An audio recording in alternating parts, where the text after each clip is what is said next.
In the dead of night, couples Cameron and Janice Hooker drive to the forest to dispose of a body. Janice is anxiously holding a rosary, worrying about what they did, but Cam reassures her that everything was an accident. After successfully burying the body, they hurriedly leave the place. A year after, Colleen Stan hitchhikes from Oregon to California to visit a friend. Cameron and Janice drive past her and offer her a ride to Westwood, which the young woman accepts. On the way to their destination, the couple asks her a series of questions, and they discover that Colleen's friend is not expecting her to show up. They stop at a gasoline station for a quick break. While Colleen goes to the restroom, Cam takes a wooden box from the trunk and places it in the back seat. They continue the ride, and Cam says they'll stop by the ice caves before going to Westwood. Colleen is hesitant because she's hoping to arrive before dark, but she agrees anyway. Later on, the couple stops the car in a secluded area. Janice leads the way to the said caves, but Colleen is starting to speculate that something's wrong. Just then, Cam places a knife against Colleen's neck. Left with no choice, she complies for fear of getting killed. Cam covers her eyes and puts her hands in cuffs. He forces her into the car and places her head inside the wooden box. After this, the couple drives off. Cam and Janice wait till dark before bringing Colleen into their house in Red Bluff. Once they arrive, Cam undresses Colleen and ties her up. Then, he relentlessly whips her while Janice stands and watches. Cam gets turned on by all this violence, and he briefly makes out with Janice. Shortly after, he tells her to take a box from upstairs. He's had enough of Colleen for the day, so he chains her to a table and puts her head in the box once again. The next morning, Janice anxiously asks Cam about his plans. He says they'll drop Colleen off somewhere when he gets tired of her. After this, he leaves the house for work. Once she's alone, Janice prays with her rosary, but she gets disturbed by Colleen's crying. She goes downstairs with a shotgun in hand. There, Colleen begs to let her go while promising that she won't tell the police. Janice contemplates, but she chooses not to give in to Colleen's plea. Later that night, Cam comes home, and he feeds Colleen and makes her pee in a urinal. After this, he whips her again. Janice could only force herself to listen to her headphones to distract herself from Colleen's screams. As the couple prepares to sleep, Janice tells Cam that Colleen will report them if they let her go. Hearing this, Cam decides to keep her in the basement until they figure things out. However, Janice doesn't like this idea, so Cam gaslights her into thinking that she should obey him because she made a sacred vow when they got married. To make her feel better, he says they can start a family, and he'll stop tying her up because Colleen would suffice for that. This sounds good to Janice, but she makes Cam promise never to copulate with Colleen and to only stick to slavery. Cam agrees to this, and at midnight, he creates a coffin-sized box and locks Colleen inside it. Inside the box, Colleen gets hallucinations about seeing the blue sky again. She also remembers her dad insisting she takes the bus, but she refuses. She also remembers the little voice in her head back at the restroom, telling her to leave. She regrets the choices she made that led her to the current situation. Meanwhile, Colleen's parents receive a call because her rent is due. This is when they realize that nobody has seen their daughter for some time. Worried, they report her as missing to the police. 6 months later, Janice goes to Cam's workplace to inform him that she's pregnant. However, he's unfazed by the news. Janice tells her it's probably time to get rid of Colleen because a kid will be in the house. But Cam protests, saying that she might report them to the police. A month after, Janice comes home after a knee operation. As they head into the house, their landlord asks if he could get their furnace in the basement checked. However, Cam simply says he'll get back to him on that matter. When they get inside, Janice mentions that it's like her knee is hammered, and Cam remembers a magazine with the same name. He looks for the magazine and sees a slave contract, and he realizes that he can keep Colleen by manipulating her with it. Shortly after, he convinces Colleen that he's part of a company that sells slaves. If she escapes, the company will track her down and hurt her family. He even says they busted Janice's leg, but he saved her. Desperate to have a child, Janice backs up Cam's lies, and she doesn't argue when her husband claims that she was once his slave, but he took pity on her and married her. Then, Cam says he needs to formally register Colleen because if he doesn't, the company will take her away. With this, he makes Colleen sign a contract that supposedly formalizes her status as Cam's property. Afraid that her family would get hurt, Colleen signs it. The following day, Cam dresses Colleen and puts a collar on her neck. He changes her name to Kay, and she must treat him and Janice like her masters. He also trains her to run to a corner, remove her gown, and raise her hands whenever he shouts, "Attention." Cam tests this command on her, and Kay delivers immediately. However, as he caresses her body, Janice catches him, but he explains that he's only training the slave. After this, Kay scrubs the floor and finds a Bible. However, Janice gets mad at her for touching it, reminding Kay that she has no value and is only there to take the pain. She then spills the bucket full of water, adding more weight to Kay's chores. A few months later, the landlord asks Cam if he can now check the furnace. However, Cam gets annoyed and tells him they're busy. When he gets inside, he tells Janice they need to move to a new place. Not long after, Janice gives birth to a baby girl named Amber, and only Cam assists her in her labor. While she screams in agony, Kay is locked inside the wooden box under the bed. Cam allows Kay to come out of the box to meet the child briefly, but he immediately sends her back after. A year later, Cam and Janice move to a new place. One time during dinner, Janice notices Kay didn't lay out a fork for her. She calls her lazy and a liar and convinces Cam to return her to the company. Cam gets mad at Kay, and he whips her. However, Janice notices that the fork merely fell on the floor, and she feels guilty for what she's done. The next morning, Cam scares Kay with a story about a slave who got tortured because she tried to escape. Then, he reminds her of how lucky she is that he's her master. A few days later, Cam removes Kay's collar and dresses her in normal clothes. He takes her out to gather some firewood in the mountains, and she's beyond glad to finally get outside. There, she asks if she could go home one day, but Cam says it's unlikely. However, he'll allow her to write a letter home, making Kay smile. Suddenly, Cam injures himself with the axe, and Kay hesitates to use his opportunity to escape.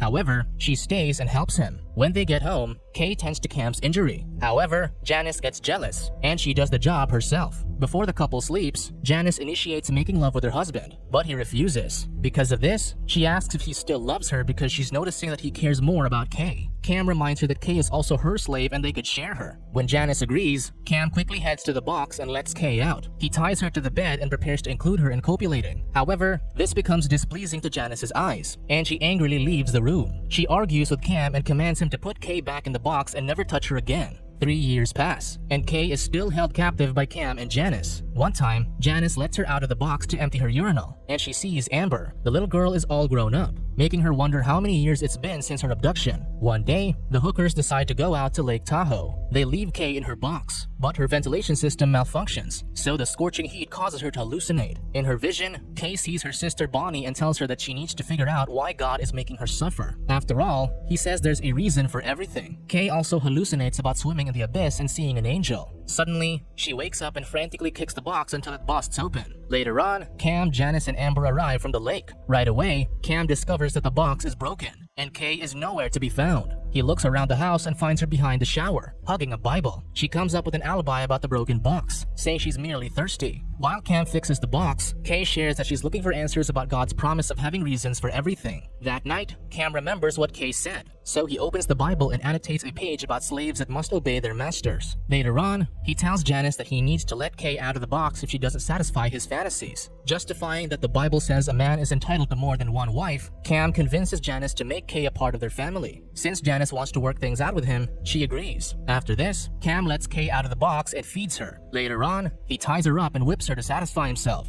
Not long after, he leaves the house, and Janice takes the opportunity to open Kay's box. She wants to read the Bible with her, and Kay is beyond happy to participate. They read the passage about Abraham's wife Sarah and his slave Hagar, and Janice explains how Cam believes they're much like the two women. With this, she tells Kay that they must learn to get along and share Cam. She also tells her to call her Jan instead of ma'am. 5 years pass, and Cam starts sleeping with Kay as if they're husband and wife. One time, he tells her that God brought them together for a reason, and they could even get married and have children. However, Kay isn't sure about bearing his child because he doesn't trust her enough. With this, she asks him to let her see her family, but Cam says the company won't allow it. They grow silent for a moment, but Kay suddenly asks when his fascination with bondage starts. Cam shares that he started drawing pictures of women getting tied up when he was a child. Then he met Jan, and she was the first woman who let him try out things on her. However, he claims that she's never been able to handle it well, unlike Kay. Just then, Kay asks what he'd do if someone did those things to Amber, and says he'd kill them. With this, Kay asks what he thinks her dad feels. This triggers Cam, so he sends Kay back to her box. A few days later, Janice and Kay go to church together. However, the priest's homily feels a little too personal for Janice, and she trembles while remembering her sins. Kay expresses her concern, so she holds her hand to offer comfort. As time passes, Janice can barely tolerate her husband's abusive behavior. She starts to feel more sympathy for Kay and gets more concerned about Amber's future. A year later,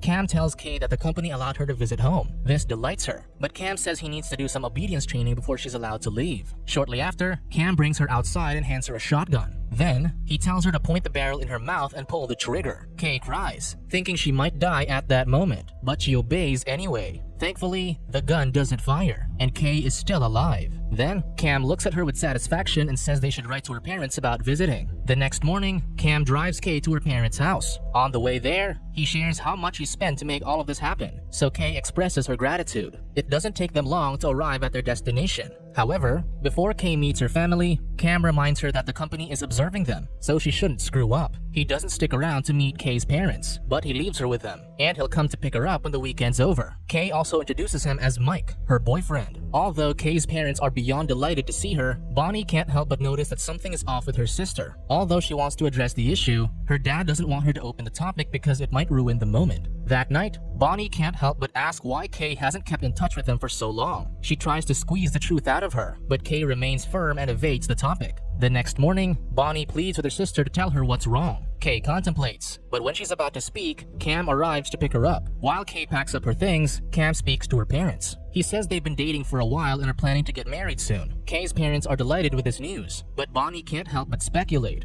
When Kay returns to join them, Bonnie asks where they currently live. Cam responds that they're staying in California, but Bonnie knows that Kay recently told her they stayed in Oregon. This strengthens her doubts, but she doesn't say anything. Cam leaves home with Kay, and that night, Janice overhears him talking about marrying her. He even wants to start a family with her, which is something that he deprived Janice of. The next morning, Kay catches Janice packing up her things, so she asks where she's headed. At first, she says she's going to visit her parents, but then she reveals that she wants to end her marriage with Cam. Cam catches her leaving, so he tells her to go back inside the house. However, Janice has had enough of him, and she leaves with her dad and Amber. Cam is left distraught, and when Kay tries to comfort him, he gets mad and reminds her that she's still his slave. He shouts attention, and Kay immediately stands in the corner and undresses. However, this doesn't ease Cam's anger, so he drags her into a basement in his shack. Before he closes the door, he tells her someone will be joining her shortly. After this, he gets into his truck and drives away. Elsewhere, Janice hysterically prays alone in a church. Meanwhile, Kay remains in the basement, shivering from the cold rain. Suddenly, someone opens the door, and it's Janice. She lets Kay out and dresses her, then tells her to leave.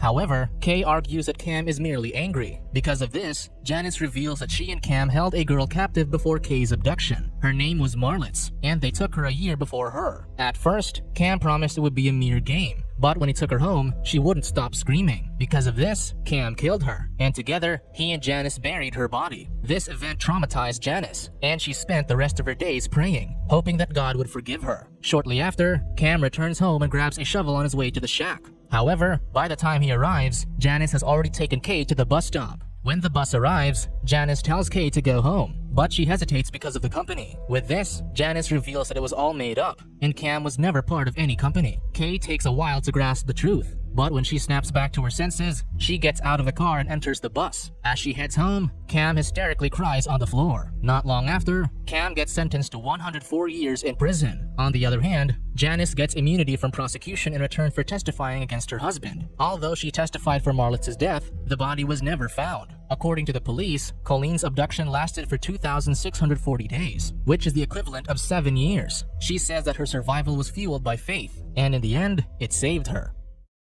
Subscribe to watch more videos like this. Turn on notifications. And leave a like, it really helps the channel out. Thank you for watching.